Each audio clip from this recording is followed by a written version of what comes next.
یہ اللہ اللہ کرنا کتنی بڑی نعمت ہے، اللہ کی قسم اللہ کرے یہ چسکا آپ کو پڑ جائے۔ حضرت حاجی امداد اللہ مہاجر مکی رحمۃ اللہ علیہ سید و طائفہ ہمارے مسلک کے بہت بڑے بزرگ ہیں، ان سے بیعت ہونے کے لیے گئے نہیں، خود فرمایا مولانا رشید احمد گنگوئی رحمۃ اللہ علیہ جنہیں کہتے ہیں ثانی امام اعظم ابو حنیفہ فقیہ النفس، کہا رشید احمد تم ہماری بیعت کر لو۔ حضرت نے عرض کیا کہ بیعت کے بعد آپ فرمائیں گے ذکر کرو، میں مدرس آدمی ہوں، کتابیں پڑھاتا ہوں، علمی مشغلہ، ذکر میرا مزاج نہیں ہے۔ تو حضرت نے فرمایا میں نے کب کہا ذکر کرو؟ میں نے کہا میری بیعت کر لو، میں نے ذکر کی بات نہیں کی، انہوں نے بیعت کر لی۔ حاجی صاحب رحمۃ اللہ علیہ تھانہ بھون میں رہتے تھے۔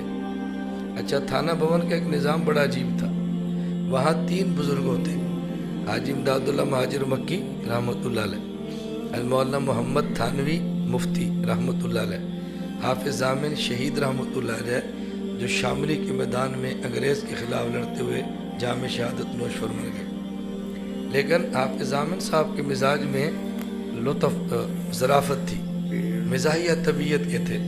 بعض لوگ بہت بڑے ہوتے ہیں اور اپنی پوری للہیت کو اپنے مزاح میں چھپا لیتے ہیں۔ جب کوئی بندہ خانقاہ میں جاتا تو حافظ ضامن شہید رحمۃ اللہ علیہ پہلے بیٹھے ہوتے ملتے، تو کوئی بندہ جاتا السلام علیکم، فرماتے وعلیکم السلام، کیسے آئے ہو؟ اگر تو ذکر کرنا ہے حاجی امداد اللہ مہاجر مکی بیٹھے ہیں، مسئلہ پوچھنا ہے مفتی محمد تھانوی بیٹھنے ہیں، حقہ پینا ہے تو حافظ ضامن بیٹھے، حقہ پینا ہے تو ہمارے پاس بیٹھو۔ یہ بہت بڑے آدمی تھے، بہت بڑے آدمی تھے۔ بعض لوگ ہنستے رہتے ہیں اور ان کا تقویٰ اور للہیت اسی کے اندر چھپا ہوتا ہے اور لوگ ان کو جان نہیں پاتے کتنا بڑا یہ ولی تھا۔ تو حضرت تھانہ بھون تشریف لائے گنگو سے، نے فرمایا بیعت کر لی۔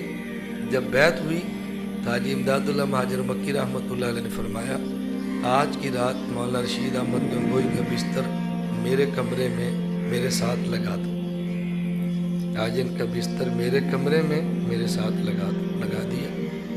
اب حاجی صاحب جب صبح اٹھے، تہجد پڑھے اور اللہ اللہ کی ضربیں لگانے شروع کی تو مولانا گنگوئی رحمۃ اللہ علیہ بھی اٹھ گئے، بھائی شیخ کے کمرے میں ہوں، شیخ کے ساتھ لیٹا ہوں، اب شیخ ذکر کرے اور میں نہ کروں، عجیب لگتا ہے۔